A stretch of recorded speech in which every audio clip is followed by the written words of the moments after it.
I've got my heart and I've got my soul, but I've also got my authenticity and my integrity, and this I share with you. From as young as I remember, I realised that I was blessed with the ability to control any outcomes for the best. I never understood the process, but late in life I clearly see imagination and willpower was a driving force for me. I was free of limitations and believed with all my heart, and it's clear that way of being can create and pave a path to all the things you can achieve. With all the challenges ahead, you leave your doubts behind and move forward instead. When I started out at school, I knew my energy had changed. I was mixing with some people who thought that I was strange. I was authentically myself, yet they made me self-conscious from the start. Instead of nurturing my oneness, it was pulling me apart. It's clear as daylight now as to what was going on. If anyone was different, then they made out it were wrong. This is not the way to be, as we all have a personality, and difference isn't weakness, it's a strength, so walk on. I knew I had abilities, I knew that I was strong, but society it broke me, I refused to play along. I'm intelligent and sensitive, I read deep between the lines. It appears there's a system that is holding back mankind. I'll ask questions about reality, thinking way outside the box. Bangs don't start from nothing, but teachers will get cross. The curriculum is restrictive and it puts you in a box. So if you dare to bust it open, then you're bound to learn a lot. I have skills that school could never teach. I taught myself to repair cars with a passion for electronics, and this took me really far. Repairing TVs and computers and CB radios too. With a thirst for information, my abilities they grew.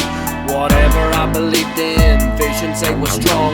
Imagination made reality, never doubting I were wrong. I connect with things that appeal to me, whatever makes a world tick. Unlike fake, shallow gossip and peer pressure shit.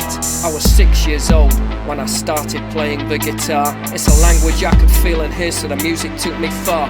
When times were hard, I could express myself with inspiration growing strong. Or even at my best, I could always play along. There's no words for some feelings, just an ocean of sounds. Energy and good vibrations are key to flipping negative thoughts around. But thoughts are like flames, if you fuel them they will burn. So it's best if you ignore them, let creativity be your storm. Society is contaminated, it's often hard to be yourself. When you stand out from the rest, it makes others feel left out. Insecure, they see it as weakness or a threat, so watch your back. They'll try to pick you to pieces until you have to fight back. How can one be happy if you have to play their clique? Dealing with social drama is counterproductive and a waste. Life is better spent not going against the grain.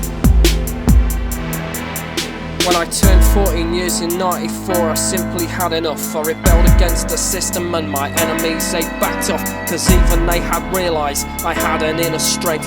I dared to exercise my free will and did what I knew best. If I dissed my intuition, then I learnt the hard way.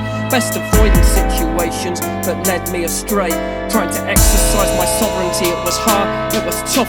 Like a flower trying to flourish amongst the weeds, I was lost. Family psychologists tried to understand my ways, but it wasn't me who needed them, only those stood in my way. Be careful who you ask for help and think twice before you trust. Everyone's in it for the money and the economic system is corrupt. They call themselves professionals like they think they are the best, but they don't hold all the answers, yet they insist to profess. They won't accept their limitations and they will justify their jobs. Their egos make them dangerous, it's a trap, you best back off. They put me in a children's home, they said it would be great, a place to assess, and held me on my way. I was loving the attention, but soon I realised they were quizzing me for their jobs, another system I despised. The way they treated me was inhumane, yet too blind to surmise. I was convinced I had a problem and their drugs would make me right. Their way of diagnosing was medicate and see how you respond. All I needed was some loving and a place to belong. But drugs they prescribed me was messing with my brain. I felt sick, withdrawn, I knew this weren't the way. What were they doing to me? I had to escape. The only way I could free myself was to play the game and be fake. Yeah, just like them. Fake. This is what the system does, if you allow it. I I returned home, but I was ill and depressed. I had to cooperate. I refused to go to high school, so they found another way. I was still 15 years old and not allowed to work, sending home tutor once a week on the promise I'd get a job. I was passionate to work, but only if my heart was in it. I was into motorcycles and that work was limited. In between I'd get wasted, drinking, smoking all the time. It was a false sense of security. I didn't know this young in life, but alcohol reacted with all the meds they put me on. My head, it was spinning, anxiety was strong. The pills they pumped inside of me was rewiring my brain. Toxic physical sensations were driving me insane. It took me months to recalibrate, rid my body of their poison. The only drugs I really needed in life are free and called love. Authenticity, yeah. It took me years to heal from all of this, to find out who I am, to discover my lifelong purpose and become a stronger man. I've had much experience in life, and once bitten, twice shy. Always trusting my gut instincts, this has kept me alive. I could write hundreds of pages of all the things that I have done, all the jobs I have had, and all the homes been and gone, all the people I have mixed with and relationships passed by. Time is a healer and my enemy, so now I know why. I might have had my skills in life which I learnt along the way, and my wisdom I acquired on my journey to this day. Yet I instinctively knew there was a higher connection I had to reach, but I'd look for happiness outside myself, in other people externally, through consumerism like many do. It's a dangerous trap, as if you're not happy with it, you'll fall flat on your back. I was in my early 30s when I started to realise all of this, but I had to reset myself and look through fresh eyes. Authenticity.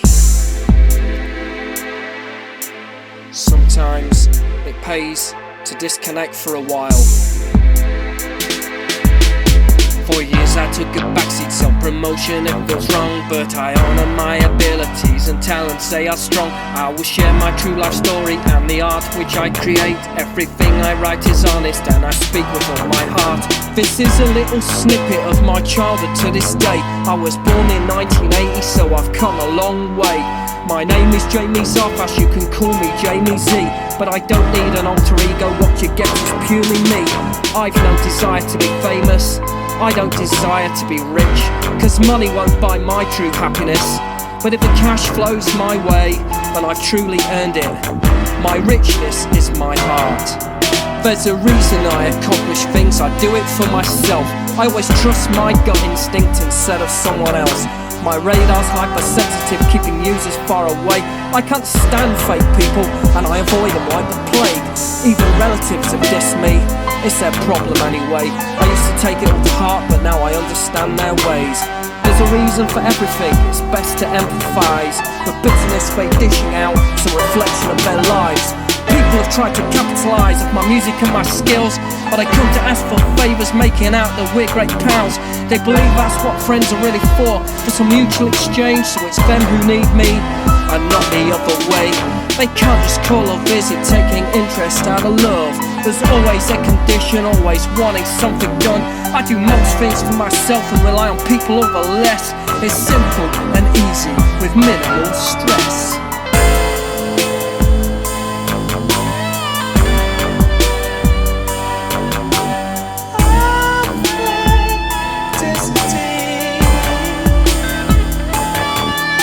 Got mileage and experience, and I ain't a closed book nor a one-trick pony. That's why I won't fit into your box. I hate labels, they're too confining. I like my options to be free, open-minded, growth and change, creating infinite possibilities. For years I've thought about lyricising my thoughts, but for what purpose would this achieve? I've never been one to push my mind out. Less is more, I've got all that I need. Felt the pressure rising lately, so something had to give. I started putting pens to the paper and now they're fast out of it. You see, I'm not the only one who sees a world without a filter for how it is. I stand for freedom of speech, promoting love and world peace, for helping one another, rid our lives from all the ill health and hate, to make our own decisions rather reigned over and control. The right to live peaceful instead of dumbed down, low and hateful, growing old.